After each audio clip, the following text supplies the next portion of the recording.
It started to bring things in, because see, I can't understand how we can go worship on a Sunday and still hate people. See, that baffles me. How in the world can we worship and then hate another race, or hate males, or hate females, or hate one another? I don't understand that. So if I don't understand that, that means there's some confusion somewhere. There's some confusion in the church. How can we come and say we're worshiping together and we don't even like one another? There's a lot of confusion in that. So we have to start working and bringing things, bring these mountains down, bring these valleys up, so things can be seen more clearly, because it's not clear, because I don't understand how you can and then do this on Sunday. I don't understand. That's confusing. What are you? I just saw this on Facebook. Now I see this in person. See, it's confusing. Everywhere is a bunch of confusion. It's possibly religion or the influence of the devil. I thought you liked me. Now you're trying to cut me. What's going on? I thought I was your pastor. Now you say I'm your enemy. That is confusing. So stay with me here. Stay with me here. So he says, I'm going to take these valleys, and I'm going to fill these valleys, and then I'm going to take these mountains and hills, and I'm going to bring them low. I'm going to bring some equality in here so that we can function. Now, this is the thing with God. Even when we're on equal ground, God still wants, and this is the next statement, God's will is for sons and daughters to have the advantage. God's will is for sons and daughters to have the advantage. How?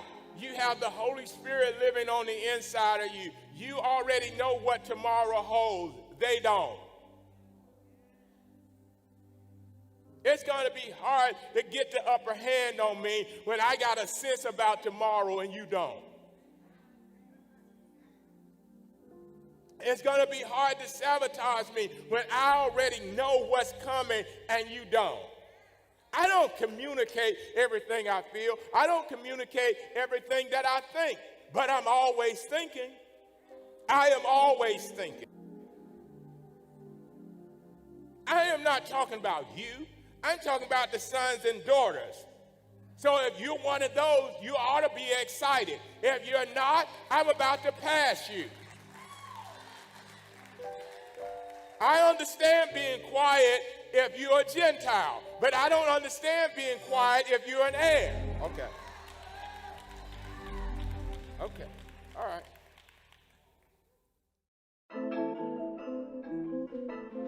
We live?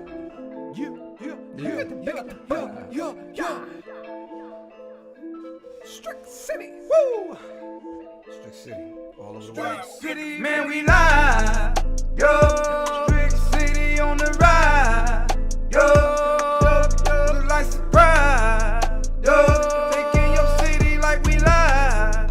Yo, man, we live. Yo, taking your city like surprise. Yo, on the ride. Yo, Strick City coming live. Yo.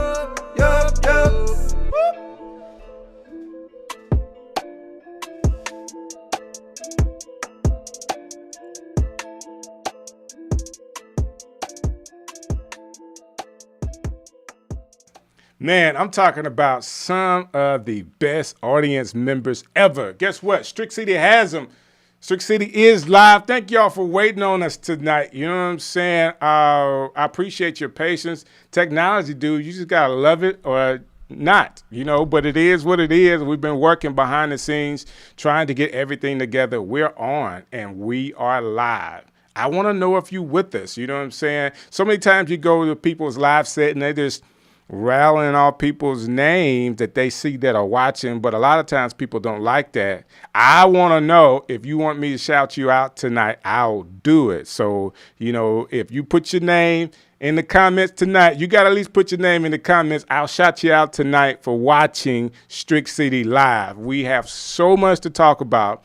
So my intro is going to be really short, but you, your mama them, your cousins, all Tay-Tay, reread. They need to see the show tonight. You know what I'm saying? They need to see what we're doing tonight. I have a phenomenal guest that's doing some great work for the kingdom, and you don't want your whole family to miss it. All right? So make a comment because I want to shout you out, and share. All you have to do is hit the share button. Let everybody in your contact list see this, and then, listen, we'll get into it.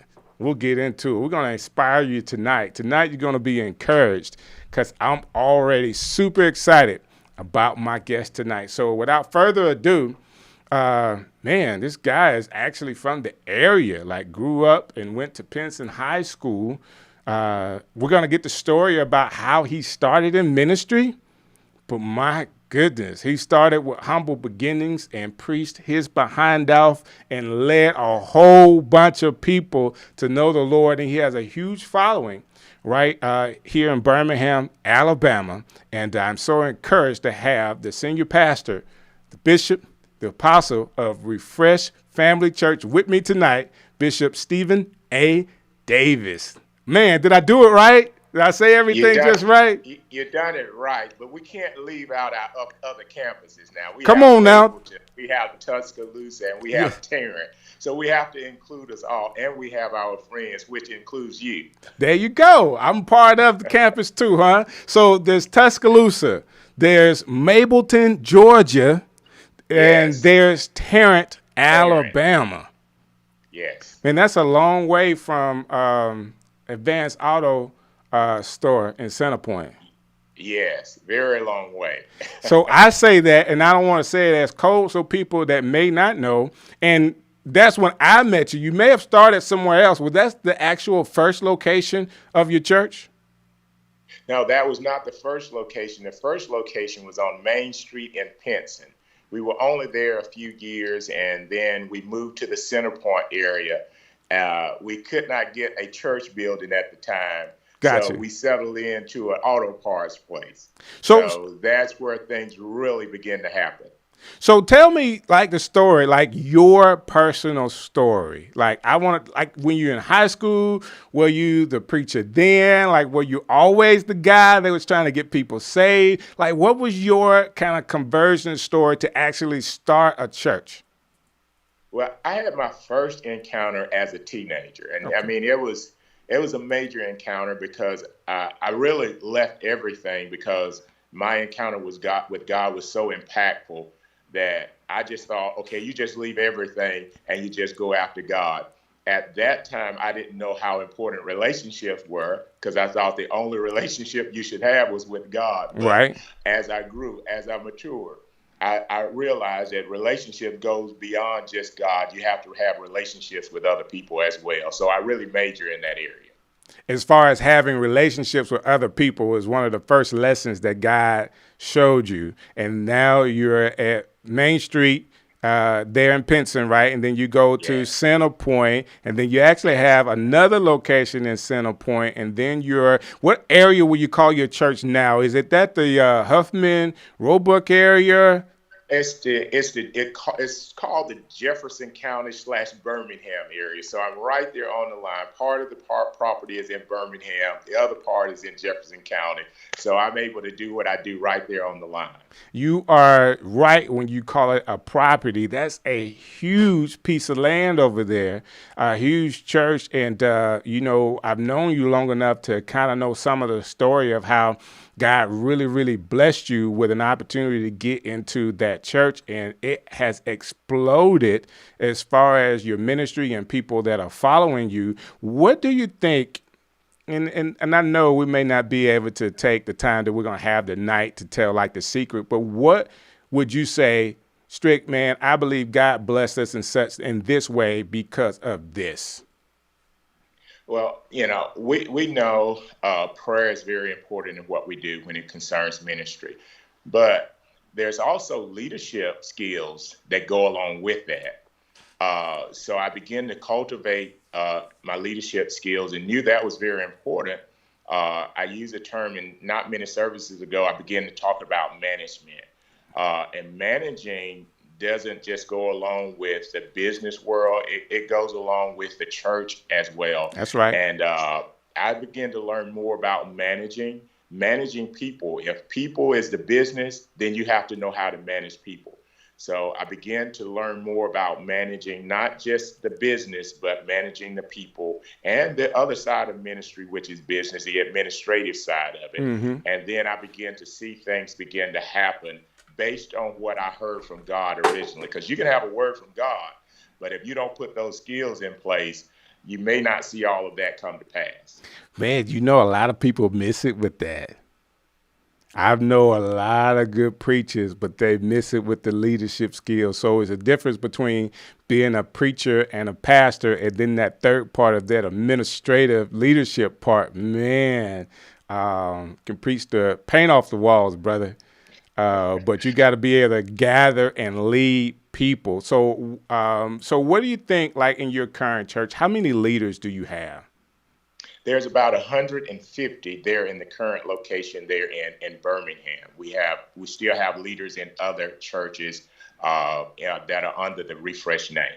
Man, that's incredible. And I told people that were watching tonight that I would shout them out if they put their names in the comment. And of course, you know what I'm saying, your people are in the comments tonight saying good evening, Sherry Skipper, Napoleon Evans, and then one of our friends together, you know, the Ponder. So Penny shouted us out. Hey, Apostle. Hey, Strick. So Penny Ponder, thank you for watching. Miss you guys. Hello to everybody. And then Sharon Wallace, thank you so very much for watching tonight. As we talk through this, I really want to kind of get an idea of who Bishop Stephen A. Davis is, because your ministry is so unique to our community. Like, there is a real difference. And now, me knowing that you focus on leadership, I know early on in your ministry that you actually seeked out your own personal leadership, like having someone that you could actually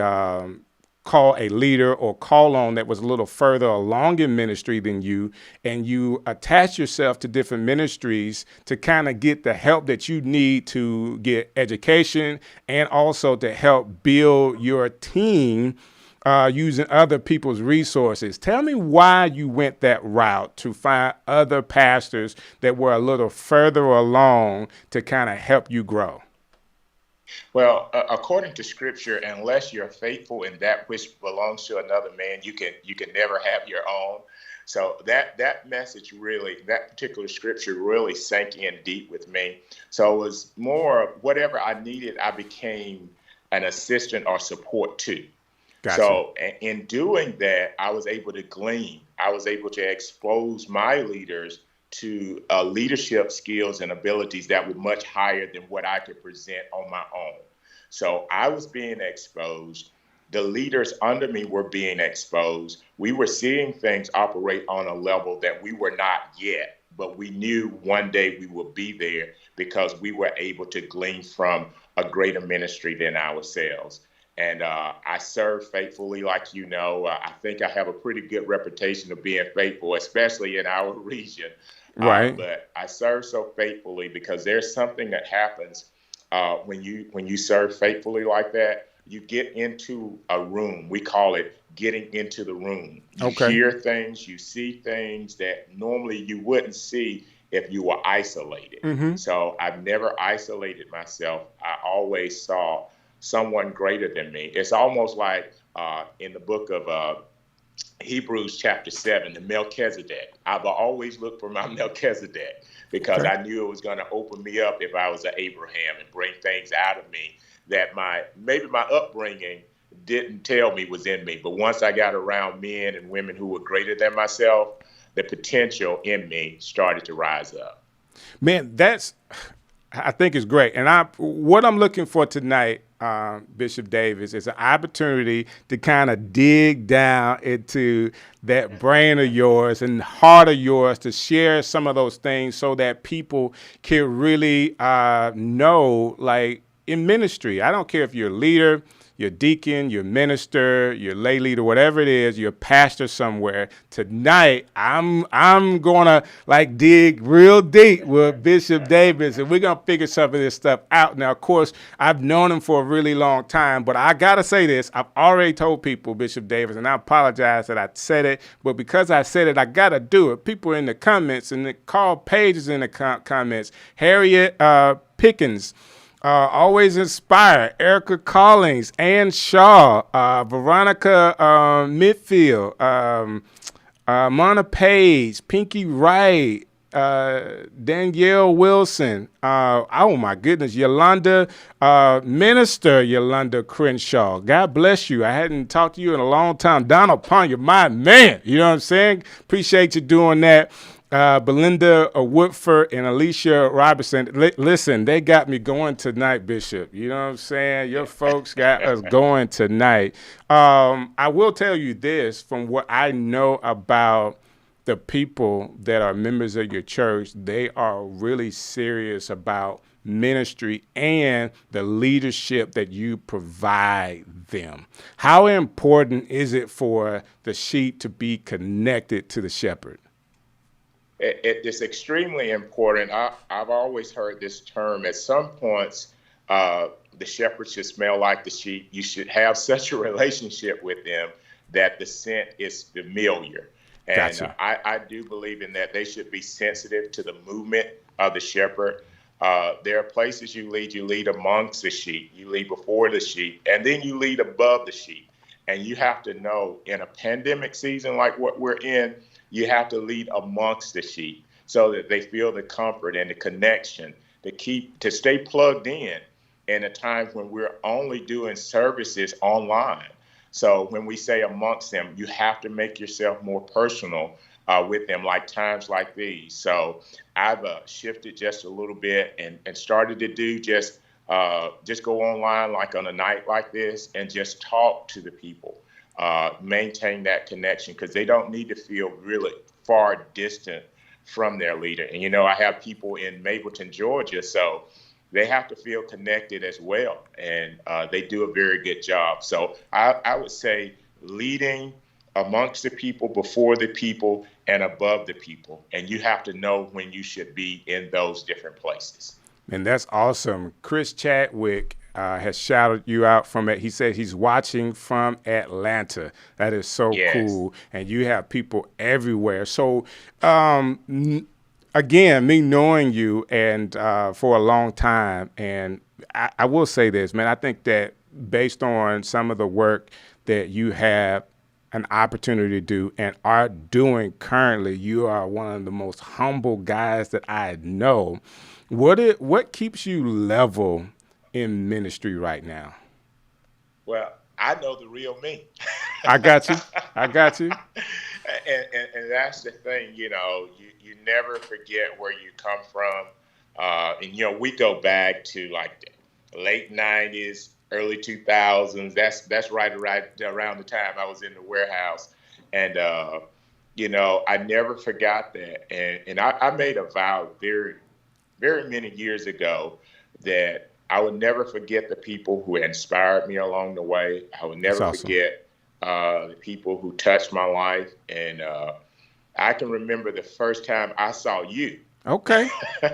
And the first time I heard you, you still look the same way you did the first time. That is not true. That is not true. I'm probably about 40 pounds lighter from that first Strick that you ever met. You know what I'm saying? I'm talking about your hair. You still have hair. I have to help my hair. I understand. You don't have to help yours. Not as much. Okay, good. You say that because I have to help it a little bit.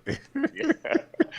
But I think it's very important because you never know when you're going to need people who really know you. Right. And being on with you tonight, you know, we really know one another and we've crossed paths. And one day, you know, even while I was in Georgia, when my spiritual father was alive, I walk out and all of a sudden I walk up and we bump into one another. And I'm like, what are you doing here? And, you know, it was a major event there. And I was so excited to see you.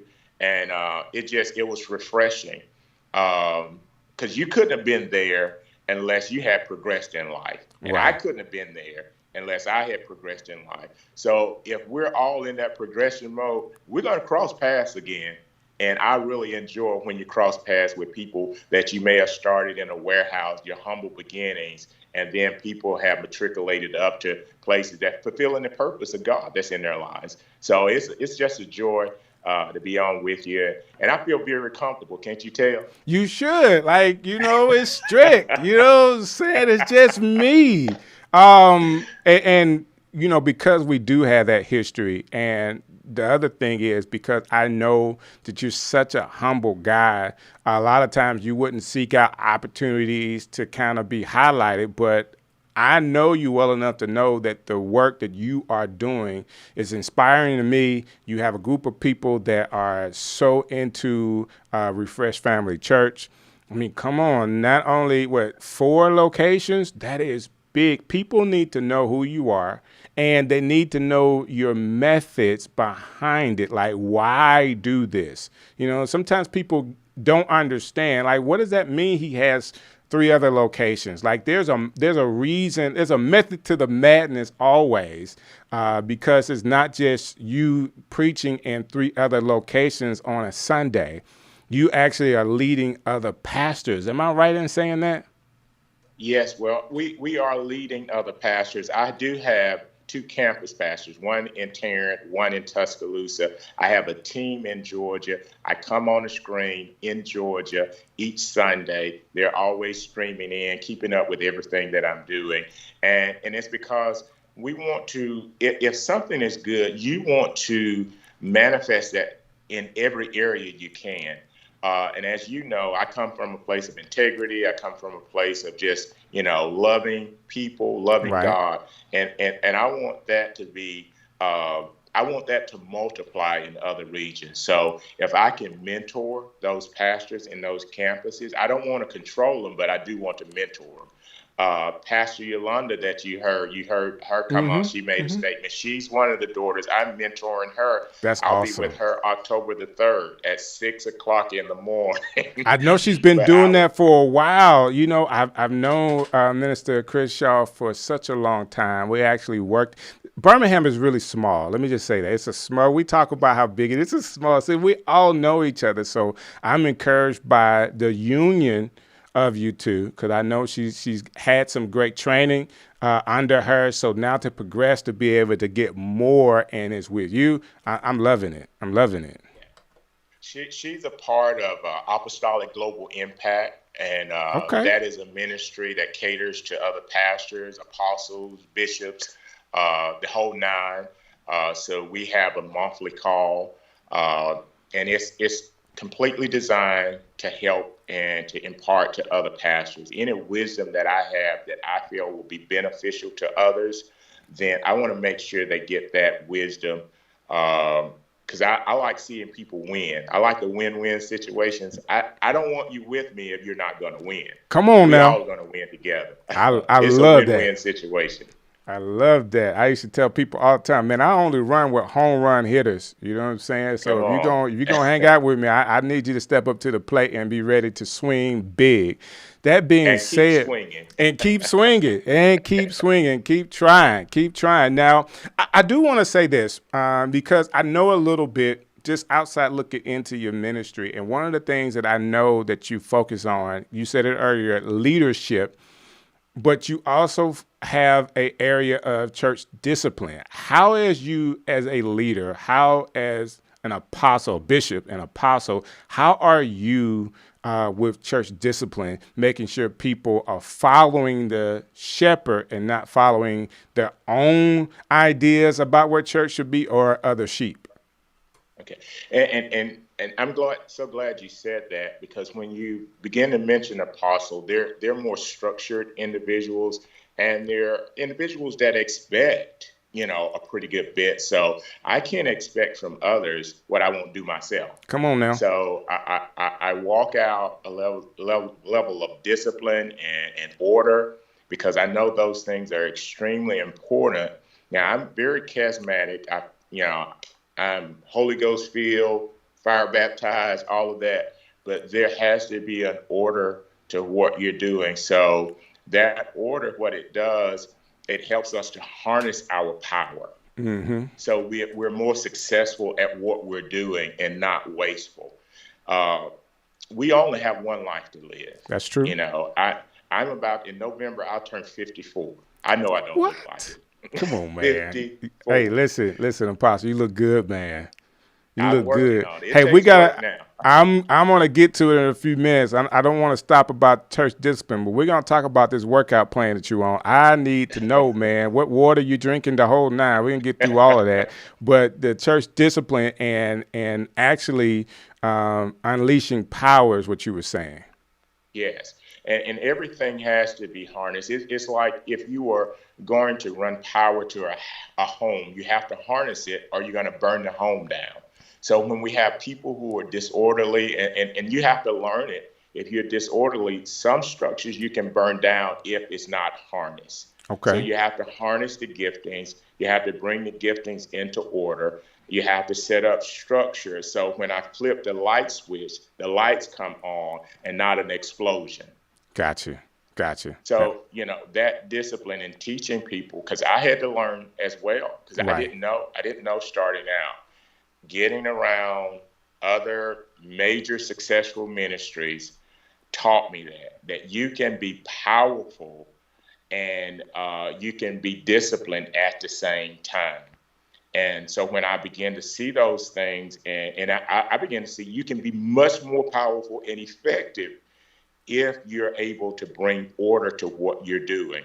So a lot of people receive me because they see, when they come in their presence, they see order. When they see me like sessions like tonight, Right. I'm orderly. This is your platform. I respect your platform. The title of an apostle, the title of a bishop doesn't mean anything. I am on your platform. So however you want to flow, I am going to go with that. That's order. And when you learn that, you'll find yourself in rooms with great people. And I can attest to that, because when you show respect to someone else's platform, they'll allow you to come into other rooms and expose you to even more of what they're doing, because you respected the first phase of what they're doing. So that's very important. I like for people to succeed, and that's how you succeed. It's not about how much you know. It's about how much you learn when you get into those rooms that many people don't get a chance to go into. And you said that a couple of times, and I'm keying on some of the things that's in your heart, because I believe that, I think you still remember being that kid from Pinson. So some of the rooms that you get into now, are you able to share like some of that information just to kind of help people along? Well, I would say this is, I can share some things, and I can be the example to many. If the pandemic had not occurred this year, I had major plans, I understand. because I had served long enough and learned enough in order to launch major in 2020. That was my plan. Wow. I did not expect COVID-19. But since it's here, it showed me some things. And by it being here, what I realized, if I had launched, I may have had a pitfall. Got you. So now I'm able to revamp, and now I'm able to really process and really do it right when it happens. And you're going to hear about it when it happens. But you'll see me demonstrating things that I've learned that's effective, proven. Men have done them, and they have been very successful. So I'm not speaking from the reference of someone who has just talked about it. I'm speaking from the reference of men and women who have been extremely successful at what they have done, and the grace that's on their lives to continue to do great things and stay on the cutting edge. In this pandemic, whether we're on the cutting edge or not, is going to determine whether we're still functioning or exist. So we have to stay on that cutting edge, even though we struggle through technology, but we continue until we were visible. And you have to be that. You can't give up easy. Right. And That's true. those who do great things, they don't give up so easy. They're going to find a way. And that's what I've learned. So let me ask you this question. Based on the technology that we're using, based on what we're having to do. Like God kind of like pushed us this way. And I think the faithful are finding ways to be innovative during this time, not allowing just because we can't gather physically anymore, doesn't mean that we can't gather virtually. What do you think, based on what we're doing now, the future may be for the church? Well, based on the rooms I have been in, we must put more emphasis in what we're doing right now, technology-wise. Got you. We're not going back to the way it was because so many people have found different avenues that are more effective and cost efficient. Got you. And therefore, this is part of the new normal. So I encourage everyone to learn as much as you can and push yourself out of what's comfortable and get into arenas that's going to be very profitable, because this is profitable to many others. It can be profitable to you as well. That's something to be said.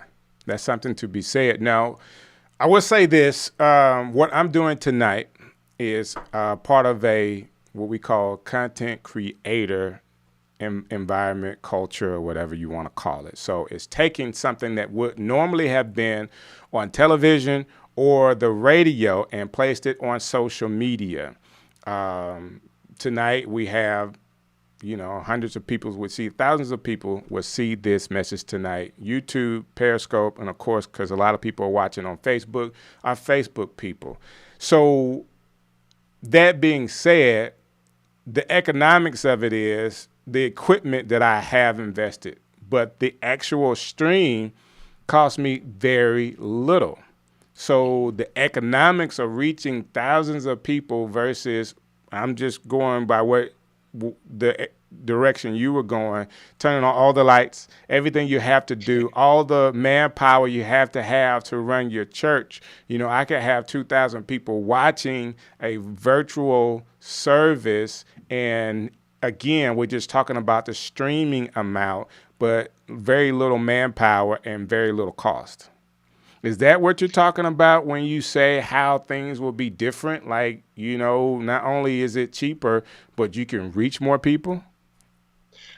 It's very obvious that we're reaching more people, and it's less expensive in the route we're taking. And what's happening in the business world mainly is they have realized that economically it's better.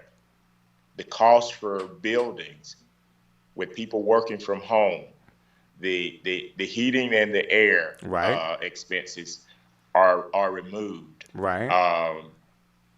Insurance on the building is removed. In fact, let me throw this out at you. Okay. If I'm working from home, mm-hmm.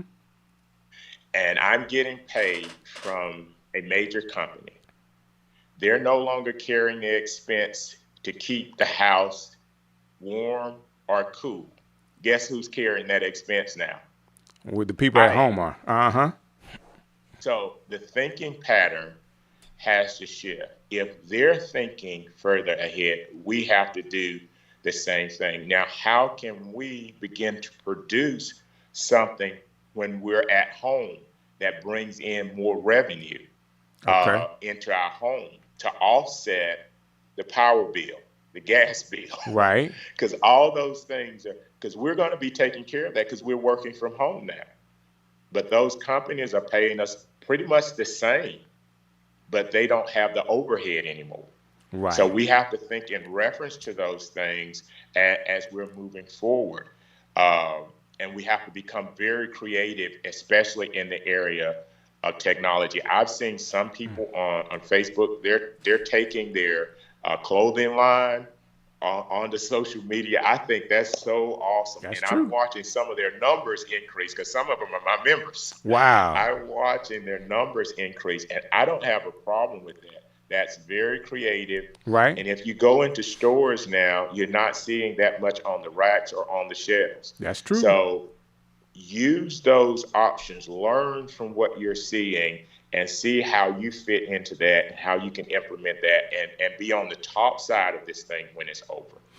Man, I think that, number one, God knew this pandemic was coming.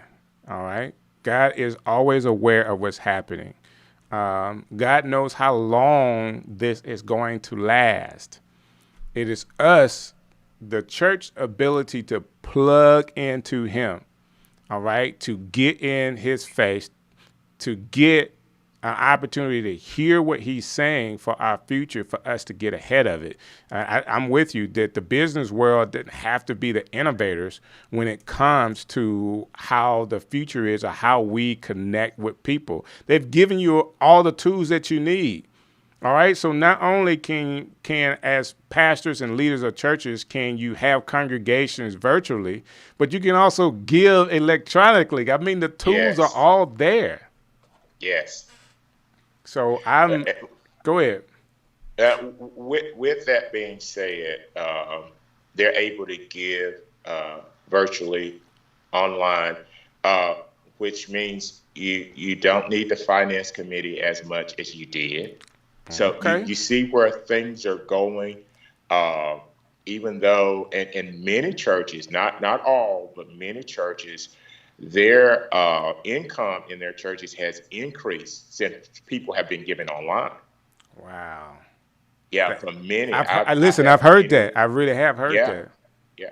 So that's working better. So that tells me people enjoy technology so much they'll give. What do you think God is saying out of that? Like, what do you take out of that? Seeing the transitions. Ready or not, God is saying, here it is. Wow. And that's what I sense. We weren't ready. None of us were ready, but we're here. Now, what we do with what we've been given, that's going to be totally on us. We have no choice but to change. You remember many years ago, technology was the devil. Right. The mark of the beast. Right. All those type things. But on a Sunday or midweek service when it's offering time, I don't think in anybody's church it's the devil. That ain't more. Like So my pastor said, grab your phone, you know? Listen, he'll say, hey, text in church, text this number. Like, we're trying to connect with people any way that we can, and doing that with something that you know they're going to have in their hand, which is their cell phone. Yes. Oh, it's important. Exactly. And so we don't have ushers that are removing the phones from people right now, telling them not to text. Right. Things like that. And see, those were the days that we're not going back into. You know, everyone that comes in, when do we return to worship? Everybody has their phones, or prior to this pandemic, everyone had their phones in their hands, their Bibles, their access to their accounts, everything. So all those things have changed. And it's this simple.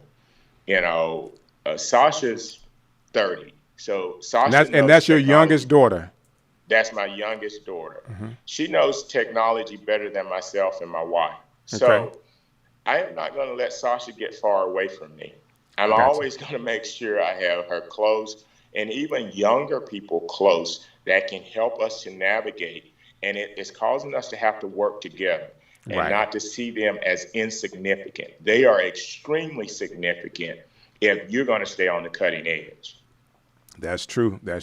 Listen, that was one of the things that kind of advanced my ministry. A-Lo, I met her.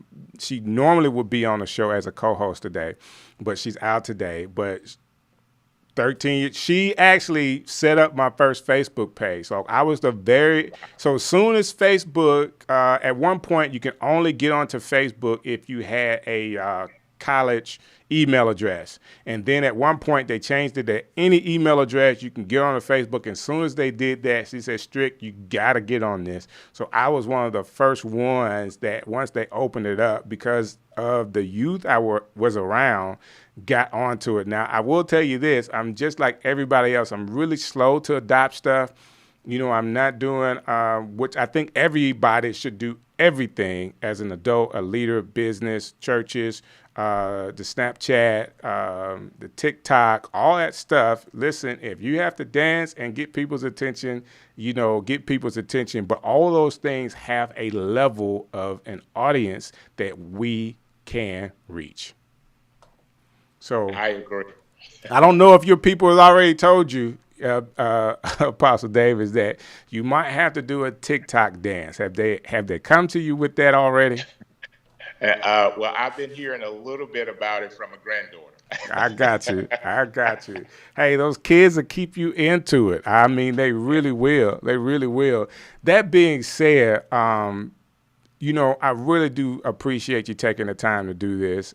We've been around each other for a very long time, but it encourages me to be able to sit down with very strong men of the gospel and have conversations. I could definitely say that the people that are aware of who you are, they're all through the comments, and I'm trying to put as many comments up as I can. I stopped shouting them out because we wouldn't be able to have a conversation if I shouted out everybody that's in the comments. But one of the things that I do know personally about you that changed at some point was your idea about physical fitness. Like, you look good, man. You're talking about 50-something, dude. You are looking well. How did you put it into your day, and how important is it to you right now, like your physical fitness? It's so important. It comes right after prayer. Gotcha. Okay. Prayer is major for me, but fitness is also major for me at the beginning of my day. If I do not take care of my physical man at the beginning of the day, my day gets so busy, I may not do it. So Right. I have to make sure that I am taking care of my physical man at the beginning of the day. And that's 3 or 4 times a week. And, I don't stay in there 3 or 4 hours. I go in, I have my headset on, I am listening to either music or a book. And it really helps me when I know, even so, sometimes I don't feel like going. You can't go Right. by your feelings. Right. During COVID-19, we need to be as healthy as possible. That's true. And so I go to the gym. My wife goes to the gym. My daughter goes to the gym. Wow. Sasha goes more than we do. Listen, But I saw we all Sasha. agree. I saw Sasha one day at a spot in Trustfield, and I was like, wow. I had to go up to her and say, man, I said, girl, you look really, really good. Like, she has, you could tell she's in the gym. And, man, that part of life I think is so important. But I think you as a leader, showing people the importance of physical fitness and your health, and even tonight saying, hey, you pray and then you work out, to let people understand that we do have to command our temples to be obedient as well. And I think it's another form of discipline. It is, and it's worth it. And watching what you eat, there are foods I do not touch, okay? Mm-hmm. And I need to be around for a while. For all the people that you see commenting, Right. I am accountable to take care of my temple so that I can continue to lead those people. Man, that's awesome. I had a great example, man, with a great physique, and he's gone on to be with the Lord. But there were certain things that were instilled Gotcha. in me that even in his absence, I still implement. And people will listen to you a little bit more when you're talking about health if you look like you're healthy. Come on now. Come on. I think it's important. I think it's important for if you're really serious about leading people, you have to lead from a holistic standpoint. So Yes. if we preach Jesus to them all the time and everybody's dying from heart attacks, aneurysm, and all that other kind of stuff, at some point, you're going to have to say, I'm going to preach Jesus, but I'm going to teach you what John the Baptist ate. You know what I'm saying? Let's do this Daniel diet together, and we can live a whole lot longer and serve Jesus on earth. Yes. And I'm not interested in leaving early. Okay. I'm with you. I want to leave in my time, but so I call it this. When I talk to people about health, because I have to talk to some of my family members about health, and I go down to this. I say, okay, you're going to live. God is going to give you a certain amount of days, but you can't control the quality of life that you have physically, the quality of life that you have based on the diet that you have.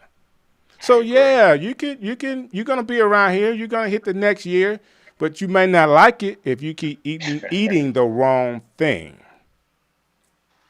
So that's one of my little tidbits. I throw it in there. Of course, I don't hit the gym as enough as I should, because I'm looking at you and it's like, man, I'm doing some curls and some push-ups tonight, brother.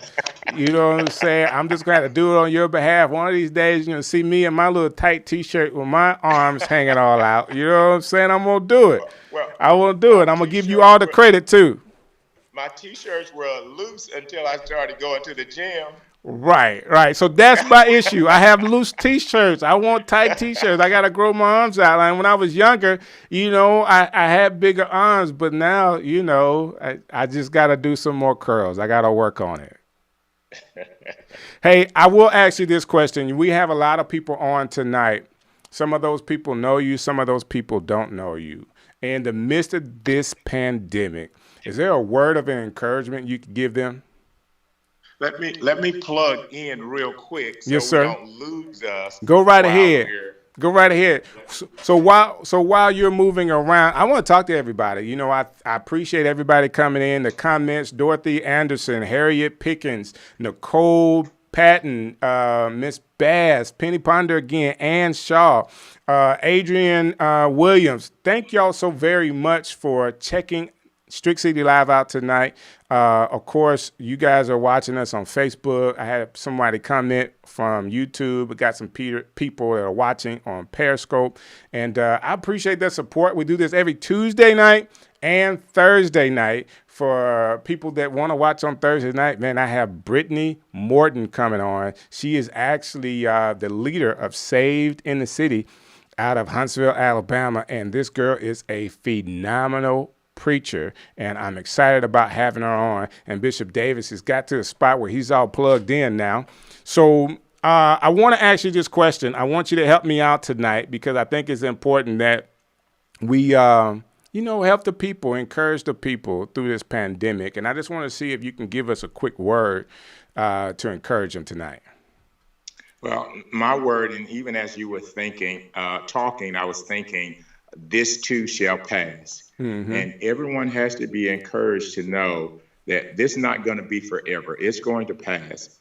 What you have to do is make sure that you're preparing for the next season that we're going to go into, more so than being discouraged or even depressed in a season like this. Because when the next season opens up, I think it's going to be a season that's going to be very plentiful for you.